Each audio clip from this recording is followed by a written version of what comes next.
वक्रतुण्ड महाकाय सूर्यकोटि समप्रभ निर्विघ्नं कुरु मे देव सर्वकार्येषु सर्वदा।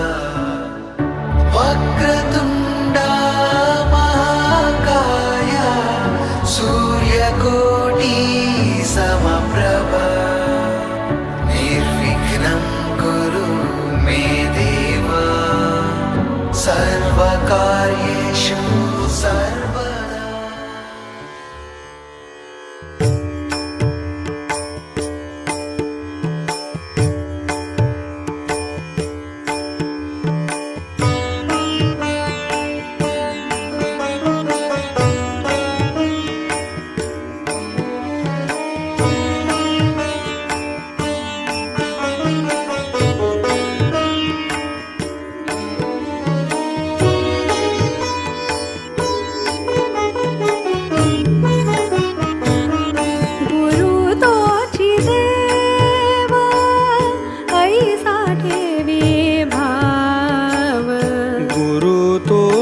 देव ऐसा ठेवी भाव सद्गुरु गौरव कायवानु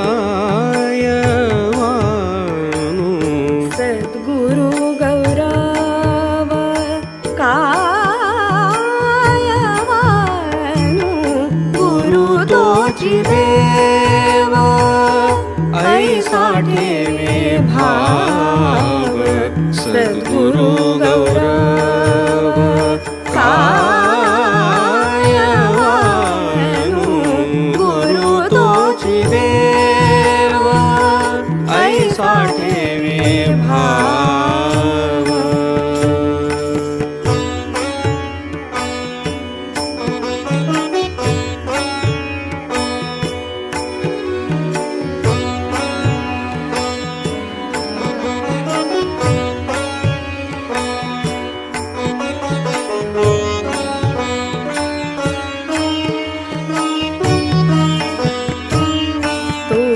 ज्ञानमूर्ति ब्रह्मानंद स्थिति तोची ज्ञानमूर्ति आ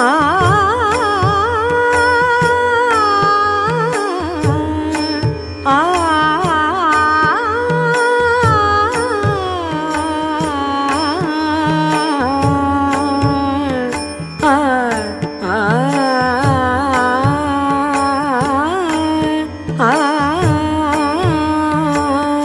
तोची ध्यानमूर्ति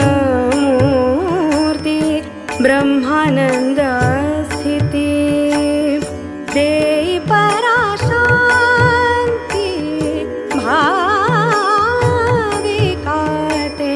देई पराशांती भाविकाते गुरु तोची देव ऐसा ठेवी भाव सद्गुरु गौरव कायवानु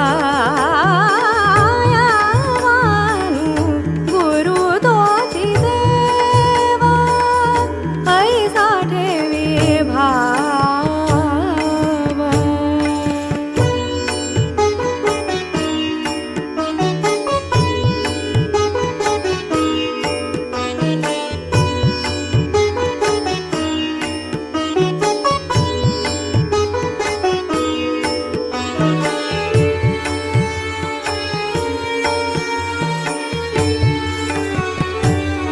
भक्ति भावे जाता तयासी शरण भक्ति भावे जाता तयासी शरण होते ओळखण स्वरूपाची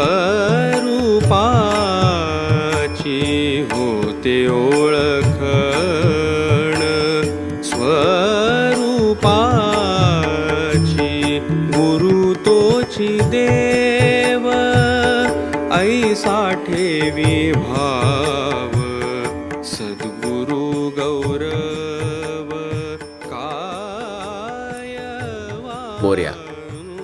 राज्य शासनाच्या नियमानुसार मंदिरं अद्याप पूर्णपणे खुली करण्यात आलेली नाही आहेत. त्यामुळे आपल्या सद्गुरूंचा सहवास आणि मार्गदर्शन आपल्याला दुर्लभ झालंय. आज गुरुपौर्णिमेच्या निमित्तानं त्यांच्या काही संग्रहित ध्वनिफितीतून आपण प्रबोधन घेऊयात. मोरया. मोरया.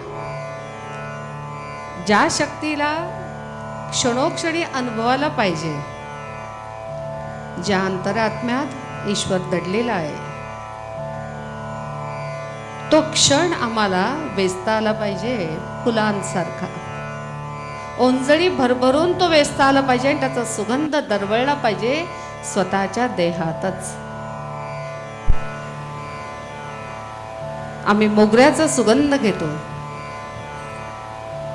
म्हणतो वा किती सुंदर, किती छान, किती प्रसन्न. पण हा सुगंध आतमध्ये दडलेला आहे, देहीच्या रूपात, आत्म्याच्या रूपात. आज जो दडलेला आहे त्या शक्तीची जाणीव क्षणोक्षणी देण्यासाठी त्यांनी हा देह दिलेला आहे. तरी देखील एक कुठेतरी मीचा पडदा असल्यामुळे तो आतला अंतरात्म्यातला जो बसलेला, जो काही गाभाऱ्यात बसलेला, देवाऱ्यात बसलेला जो आहे ना, तो जाणवतच नाही. कारण मायेत एवढे गुरफटलेले आहोत की क्षणोक्षणी तो जाणीव करून देतोय, तरी मायेचा पडदा इतका आमच्यावरती आरूढ झालेला आहे. ती माया एवढी आरूढ झालेली आहे, जिला महामाया म्हटलेले आहे आपण अध्यात्मात. ही महामाया आम्हाला प्रपंचातून कितीही आम्ही म्हटलं तरी आम्ही बाहेर पडूच शकत नाही, इतकं आम्हाला जखडून टाकलेलं आहे. मग ईश्वराने काय केलं? या महामायेच्या प्रपंचात तिने जिने तुम्हाला अडकून टाकलेलं आहे. बघा कसं ईश्वर आहे. प्रपंच तर करा म्हणतो नीटनेटका, पण आसक्त होऊ नका, अनासक्त. मायेच्या मोहात, माया तर आहेच, पण मोहात अडकू नका. तिथून बाजूला जा, दूर जा. हे सांगणारं कोणीतरी पाहिजे.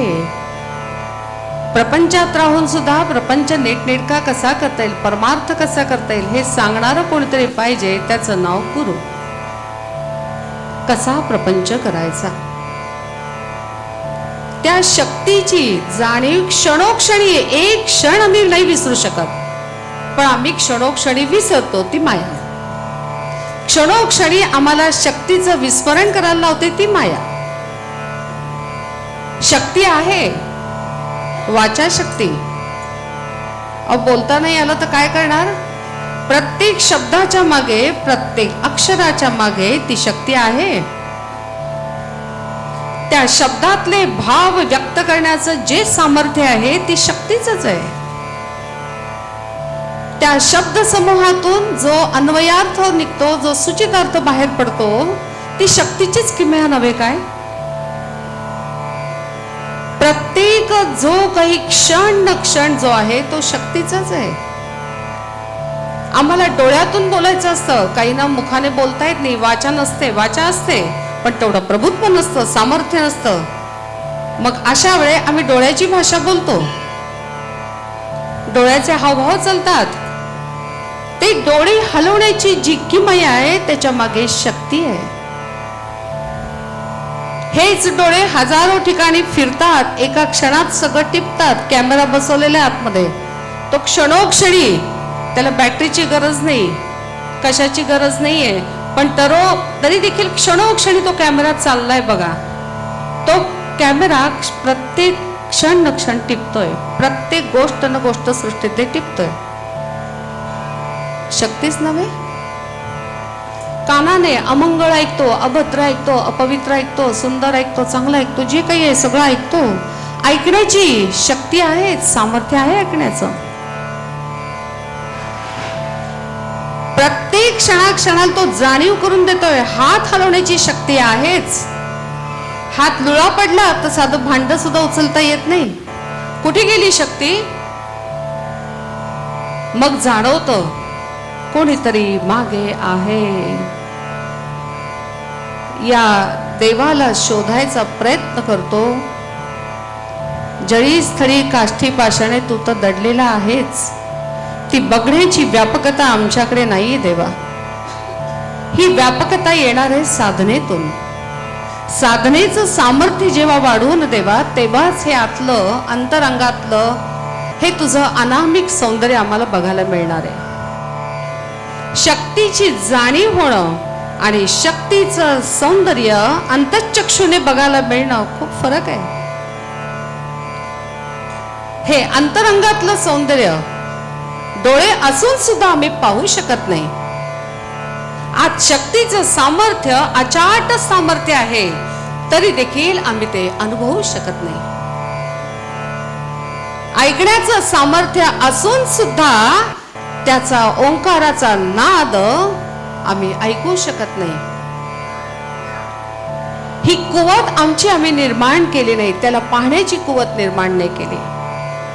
कुठलीही कला जर साध्य करायची असेल तर त्यासाठी अथक परिश्रम पाहिजे, अभ्यास पाहिजे, चिंतन पाहिजे, मनन पाहिजे, तरच त्याची अनुभूती येते. मी शब्द वापरला अनुभव सिद्धता. अनुभव सिद्धता हा अष्टसिद्धी मधली 9वी सिद्धी आहे, ती अनुभव सिद्धता. नुसता अनुभव नाही, तो सिद्ध होणं, तो स्वतः अनुभवणं, दुसऱ्याला देता येणं. ही अनुभव सिद्धता कधी येणार? सगळे आमच्याकडे अंतरात्मात, तुमच्यात आहे, माझ्यात आहे, सर्वात आहे, चराचरात आहे, सगळीकडे तो दडलेला आहे. पण तो अनुभवता येत नाही. हे दुःख नाहीये, ही तळमळ नाहीये, ही वास्तवता आहे. तो अनुभवताच येत नाहीये आणि ती अनुभवता येत नाही म्हणून त्यातला आनंद सुद्धा घेता येत नाही.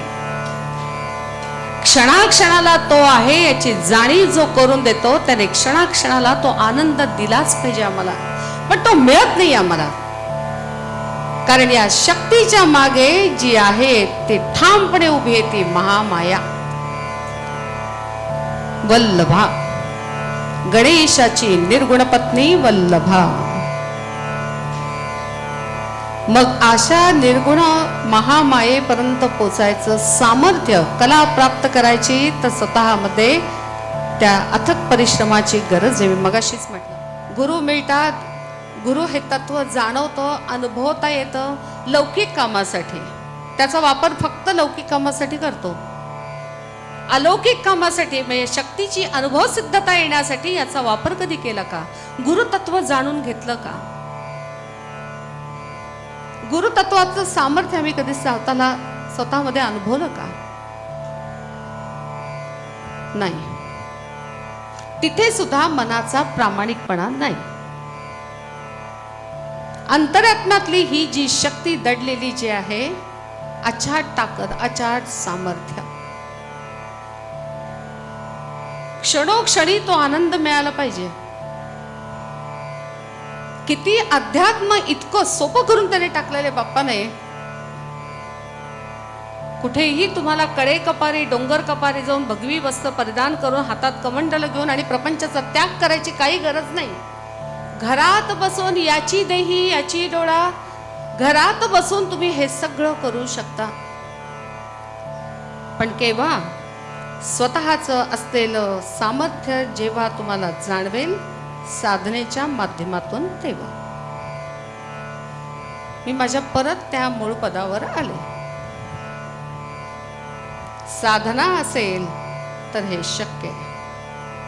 मी गेल्या सत्संगामध्ये उपासना आणि साधनेतला फरक सांगितलेला आहे, लक्षात असेल तर.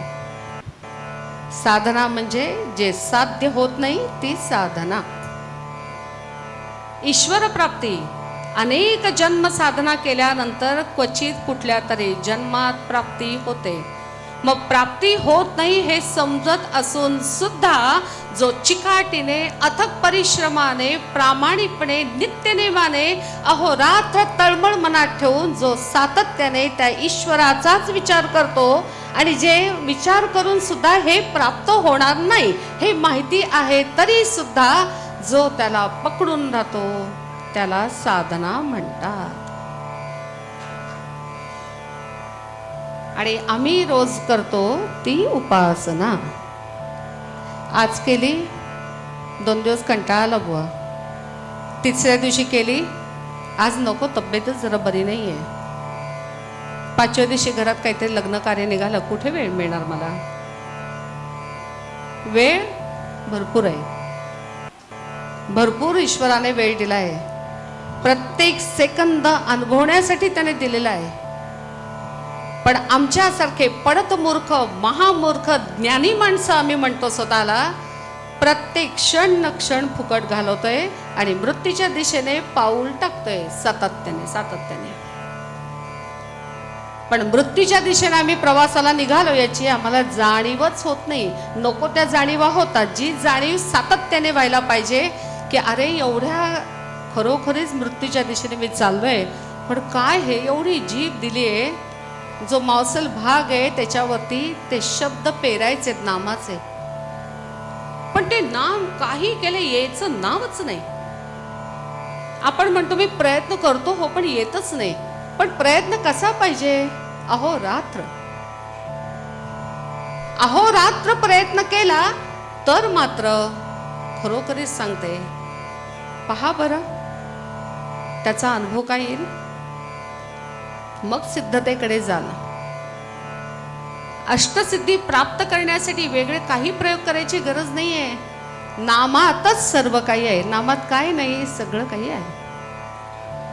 कारण शरीराच्या ज्या 72,000 नाड्या ज्या त्याने ठाकठीक करून त्या शरीरात रचनेत बसवलेल्या आहेत ना, त्या 72,000 नाड्या सगळ्या शरीराचं नियंत्रण करतात. या सगळ्या ज्या अणिमा, गहिमा, प्राकाम्या, लघिमा, ह्या सगळ्या ज्या सिद्धी आहेत ना, ह्या आपोआप येतात. मुद्दाम काही करायची गरज नाही. इतकं नामाचं अचाट सामर्थ्य आहे. मग रोजच्या दैनंदिन व्यवहारामध्ये जो श्वास प्रश्वासाचा जो प्रश्न मी उपस्थित केला होता गेल्या सत्संगात, हा सगळा नामाचा महिमा अनुभवायचा असेल तर श्वास आणि प्रश्वासाचं गणित जमलंच पाहिजे. आमची बसण्याची पद्धत, गेल्या वेळेस मी तेच बोलले, आज तेच सांगणार परत. आमची बघण्याची पद्धत, आमची हाताची पद्धत, मांडीची बैठक, मानेची लकप, कानाचं ऐकणं, पाहणं, हे अनुभवणं, सगळं जे काही शारीरिक सगळ्या ज्या हालचाली आहेत, या सगळ्या श्वास प्रश्वासावर. गाणारा गाऊन जातो श्वास प्रश्वासाच्याच माध्यमातून. तबला वाजवणार तबला वाजवतो, श्वास प्रश्वासाचंच गणित आहे ते. योगासनं झाली, श्वास प्रश्वासाचंच गणित. तुमचं बोलणं श्वास आणि प्रश्वासाचंच गणित आहे ते. याचा अर्थच असा, सूर्य नाडी आणि चंद्र नाडी. सकाळी 10 वाजल्यापासून ते 1:30 वाजेपर्यंत आम्ही एक बैठक मारून बसलेलो आहोत. पण बैठक मारताना सुद्धा कॅमेऱ्यात छायाचित्र टिपले असतील, एक दुसऱ्यासारखं बसलेला नाही बघा.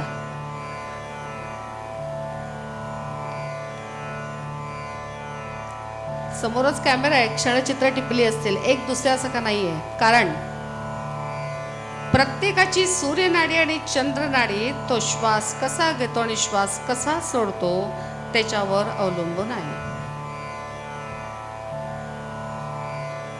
श्वास जलद घेणं, श्वास सावकाश सोडणं, हे आपण नाही करत, आत कोणतरी करतंय. चालले, यंत्रणा काम करते. वर्षानुवर्ष वयाची 70, 80, 92 वर्षाच्या आजी गेल्या. 92 वर्षापर्यंत ते शरीराचं यंत्र चालत होतं. आतल्या आत बनवलेले यंत्र सुद्धा 50 वर्षांत जातं, तुटून जातं. हे यंत्र शरीर रचनेचं काय लीला आहे त्या ईश्वराची. प्रत्येक क्षण तो आठवलाच पाहिजे. आज जिभेने बोलता येते, उद्या काय होईल कोणाला काय खात्री आहे. उद्या काय नशिबात ताट वाढून ठेवलंय प्रश्नचिन्हच आहे. मग आहे तो प्रत्येक क्षण वर्तमानातला आम्ही का जगत नाही? भूत आणि भविष्याचा विचार करत बसतो आणि आयुष्य फुकट घालवतो. भूतकाळात असं झालं झालं झालं, गंगेला मिळालं नाही, पण असं झालं होतं, माझ्या बाबतीत झालं होतं, झालं. मग माझ्या बाबतीत झालेलं ओझं घेऊन वर्तमानात आम्ही जगतच नाही. आणि वर्तमानात जगायचा प्रयत्न केला तर भविष्याच्याकडे डोळे लावून बसतो. काय हे सगळ्यांना मिळतं, मला नाही मिळत. असमाधानी आयुष्य. हे सुद्धा श्वास प्रश्वासाचंच गणित. परत जी माणसं सातत्याने किटकिट करतात, रागा करतात, चिडचिड करतात, रागराग करतात, क्षणोक्षणी वैतागलेली असतात, माणूस घणी असतात, आपण कशात मोडतो बघून घ्या जरा. अशांची सूर्यनाडी जलद आहे. सूर्यनाडी, त्या सूर्यनाडीतली गरम हवा ही सगळ्यांना उष्णोदक, सगळ्यांना त्रासच देते. सतत रागा, सतत चिडचिड, एक दिवस शांततेचा नाही, समाधानी नाही. छान आलंय, समोर आलंय, शांतपणाने खावं, जेवावं नाही. अशी जी तरेवाईक माणसं, त्यांना विचित्र माणसं, चमत्कारिक माणसं, काय वेडाचे मनुष्य असं पण म्हणून दुर्लक्ष करतो. अभ्यासाचा विषय हा रोजच्या जीवनाचा आपला अभ्यास व्हायला पाहिजे. मग असा विचित्रपणा जात चालतो, काही अर्थ नाही. सतत कावकाव करायची, सतत दुसऱ्यावर ओरडायचं. तो आपला नातेवाईक नसला तरी त्याच्यावर धावून जायचं, ओरडायचं, भाव भाव भोग भुंकत राहायचं. कशाला? काही गरज आहे का? आणि बघा, अशा माणसांचा अभ्यास करा, त्यांच्या मनात काही नसतं, पण शब्दाचं सामर्थ्य एवढं उष्ण झालेलं असतं, एवढं गरम असतं ना, त्यांची नाडी एवढी गरम असते, सूर्यनाडी. सूर्याची उष्णता माहिती आहे ना, पृथ्वी तलावरनं अनुभवतोय आपण, जवळ जायचं सामर्थ्य आहे. मग त्या शब्दामध्ये सुद्धा गरमी येते. ते शब्द कसे असे उष्ण होतात आणि त्या जिभेवरनं तो शब्द बाहेर पडतो आणि तो कसा त्राग्याच्या रूपात, वैतागाच्या रूपात, राग राग राग. आपण म्हणतो काय माणूस गणं नको, ज्याचं तोंड बघणं नको, काही नको, दिवस फुकट जातो, जाऊ दे आपण आपलं बाजूला. काय रचना आहे शरीराची बघा. शब्द प्रस्फुटित होतो मुलाधार चक्रातून आणि तो प्रस्फुटित होऊन तो येतो जिभेवर. काय जिभेचं सामर्थ्य. पण तीच जिव्हा दुसऱ्याला तोडायचं पण काम करते एका मिनिटात. ती सूर्यनाडी तप्त झालेली असते. त्यामुळे काय होतं, प्रत्येक त्या जिभेवरती येणारा शब्द सुद्धा असा तप्त स्वरूपातच येतो, धक धक धक धक धक. आणि असा शब्द कोसळतो दुसऱ्याच्या अंगावर. मग काय करतात, काही लोक शहाणे असतात, अशा माणसांच्या समोर तो बडबडायला लागला की गुलच होतात. उदाहरणार्थ टिंब टिंब टिंब प्राणी, नवरा नावाचा प्राणी. असं बायका काय काय करतात सांगायला येतात मला. सांगायचं असं, ही सूर्यनाडी तप्त असते आणि मग अशा सूर्यनाडीतून हा जो त्रास होतो तो इतरांना तर होतोच, पण त्या व्यक्तीला किती त्रास होत असेल विचार करा. अशा वेळेस त्या व्यक्तीचे शब्दातून जो विखार बाहेर येतो ना, अंगारा, अग्नीच असतो तो शब्द, म्हणजे अग्नी आहे. तर त्या अग्नीमध्ये तुम्ही नाहून नाही निघत, तुम्ही पण जळायला लागता. म्हणजे तुमच्या भावना जळायला लागता. मी काय म्हणते लक्षात घ्या, काय शब्दाचं सामर्थ्य आहे. आणि जशी ही सूर्यनाडी तशीच चंद्रनाडी. ही चंद्रनाडी सुद्धा शीतलता, दाहकतेला मारक असणारी चंद्रनाडी शीतलता.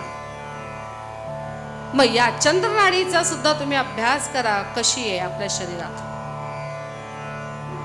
काही लोक बोलताना इतके गोड बोलतात, मिठास बोलतात, आत भाव असतो त्याची गॅरंटी नाही.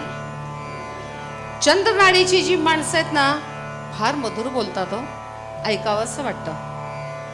त्यांच्या मुखातून प्रेममय भाषा ऐकावी असं वाटतं की खरंच ते चंद्र अगदी हातात आणून देणार की काय, खरंच आपल्यासाठी अगदी जीव टाकणार की काय, खरंच आपल्यासाठी जीव देणार की काय. अगदी अशी ती चंद्रनाडी, आहा हा, काय काव्यमय भाषा त्यांच्या मुखातली. त्यांच्या जिभेवरचा येणारा सगळा शब्द कसा काय दुसऱ्याला असा फुलवून टाकतो, कसा गारवेचा स्पर्श करतो आणि इतका आल्हाददायक वातावरण निर्माण करतात की असं वाटतं ही व्यक्ती असावी तर अशीच असावी, नवरा मिळावा तो असाच मिळावा. किंवा बाईच्या जातीमध्ये जर चंद्रनाडीची स्त्री असेल आणि ती जर अशी मिठास बोलायला लागली तर पुरुष भुललेच म्हणून समजा. कारण हा चंद्रनाडीचा प्रभाव. आपण म्हणतो काय बाई नाटकी हो, किती गोड गोड बोलते, किती छान छान बोलते, किती नाटकं करते. अहो नाटकं नाहीये, तिची चंद्रनाडी प्रभावी आहे तिच्या शरीरात. त्यामुळे तिच्या जिभेवरती येणारी शब्दाची रचना इतकी गोड, एवढी मधुर, एवढी सुंदर की असं वाटतं बाईने बोलत राहावं, आपण ऐकत राहावं, असंच तिने गुणगान करावं, असंच आपण ऐकत राहावं. माझ्याकडे काही भक्त मंडळी येतात दर्शनाला. त्यातली एखादी स्त्री अशी वर्णन करते, काय ताई काय सांगू, तुम्ही आहात म्हणून सगळं आहे हो, तुम्ही आहात म्हणून प्रपंच आहे. खरंच सांगते, नाही तर जगणं सुसह्य झालं असतं. ही जी मिठास आहे जिभेवरची, लक्षात येतं बाईची चंद्रनाडी प्रभावित आहे. हे मिठास बोलणं आपोआप येतं, ती ठरून नसते आलेली. पण समोरच्या बघणाऱ्याला वाटतं बाईचं नाटक चाललेलं आहे, उगाच ताईंच्या समोर खोटं खोटं खोटं खोटं काहीतरी करते. असं नाहीये. सूर्यनाडी आणि चंद्रनाडी ही शरीर रचनेतला एक सर्वात मोठा एक भाग आहे. याच रचनेवरती सगळी यंत्रणा आज कार्य करते. तबल्यावर बसणारी जी थाप आहे, हात जो आहे, हा जो आतली जी रचना हलवण्याचं काम सूर्यनाडी चंद्रनाडी, गाणाऱ्याचा जो आवाज आहे, मी गेल्या वेळेस म्हटलं होतं की सूर्यनाडी जर तप्त असेल तर आवाज सुद्धा गेंगाण्या भॅग आणि असा काही भसाडा आवाज ऐकवत नाही.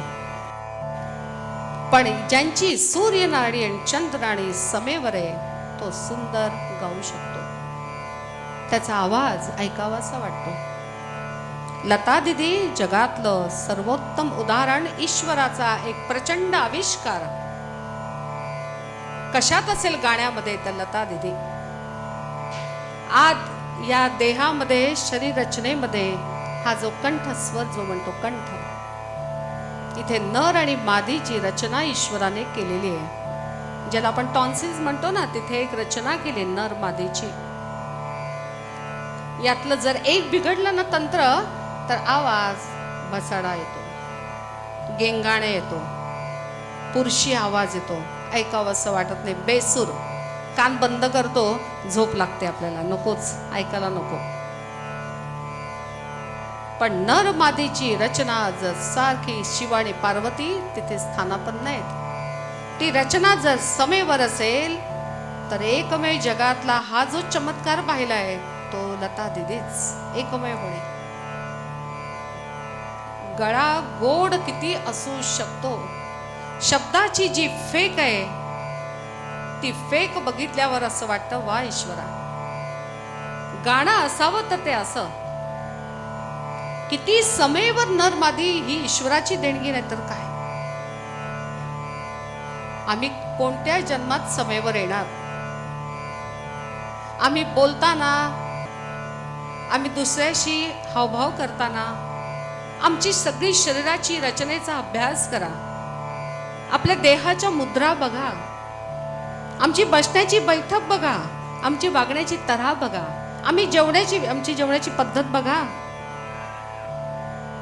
हा सगळा जो चमत्कारिकपणा, तरेवाईकपणा, हा जो सगळ्या या देहात असून सुद्धा, षड्रिपूंचा साथ असून सुद्धा तो अंतरात्मा देहामध्ये तो बसलेलाच आहे, दडलेला आहे.